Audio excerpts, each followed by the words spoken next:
Rowdy boy Vijay Deverakonda Kingdom movie ప్రపంచవ్యాప్తంగా July 31న విడుదలకు సిద్ధమైంది. ఈ మూవీని Jersey fame Gowtam Tinnanuri direct చేశారు.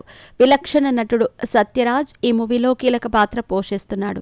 భాగ్యశ్రీ బోర్సే హీరోయిన్గా నటించింది. సితారా ఎంటర్టైన్మెంట్స్ పతాకంపై నాగవంశీ ఈ సినిమాను ప్రతిష్టాత్మకంగా నిర్మించారు. టీజర్, ట్రైలర్ సామాజిక మాధ్యమాల్లో దూసుకెళ్తున్నాయి. టీజర్కు ముందే సినిమాపై పాజిటివ్ బజ్ ఏర్పడింది.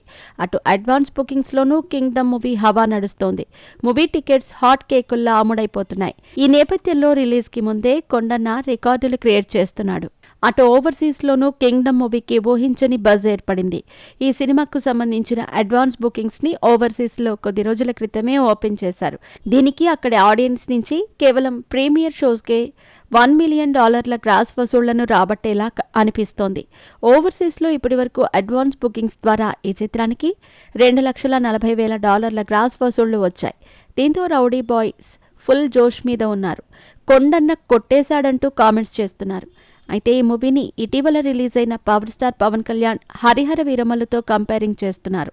అలా చేస్తే హరిహర వీరమల్లుకి ఓవర్సీస్లోనూ ఈ రేంజ్లో అడ్వాన్స్ బుకింగ్స్ సేల్ అవ్వలేదు.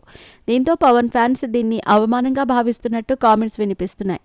నిన్న కాక మొన్న వచ్చిన విజయ్ దేవరకొండ పవన్ కళ్యాణ్ సినిమాని తన సినిమాతో కేవలం ప్రీమియర్ షోస్తోనే దాటేయటం అనేది పవన్ అభిమానులు ప్రస్తుతం జీర్ణించుకోలేకపోతున్నారు. ఇటీవల విడుదలైన పవన్ కళ్యాణ్ ప్రతిష్టాత్మక ప్రాజెక్ట్ హరిహర వీరమల్లు భారీ నష్టాల్ని చవిచూస్తోంది. మొదటి షో నుంచే ఫ్లాప్ టాక్ రావడంతో సినిమాను ప్రేక్షకులు ఏమాత్రం పట్టించుకోవటం లేదు.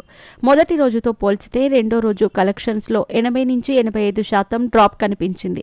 దీంతో ఈ మూవీతో బిజినెస్ చేసిన వాళ్లకు భారీ నష్టాలు తప్పేలా లేదని సినీ విశ్లేషకులు అభిప్రాయపడుతున్నారు.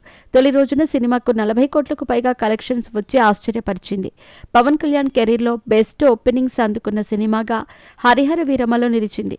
ఇక రెండో రోజైతే దాదాపుగా 85% మేర కలెక్షన్స్ అమాంతం పడిపోయాయి. నెగటివ్ టాక్ నేపథ్యంలో హరిహర వీరమల్లు మూవీ ఒక్కసారిగా డౌన్ అయింది. ఏఎం రత్నం దాదాపు 300 కోట్లు పెట్టి తెరకెక్కించారు.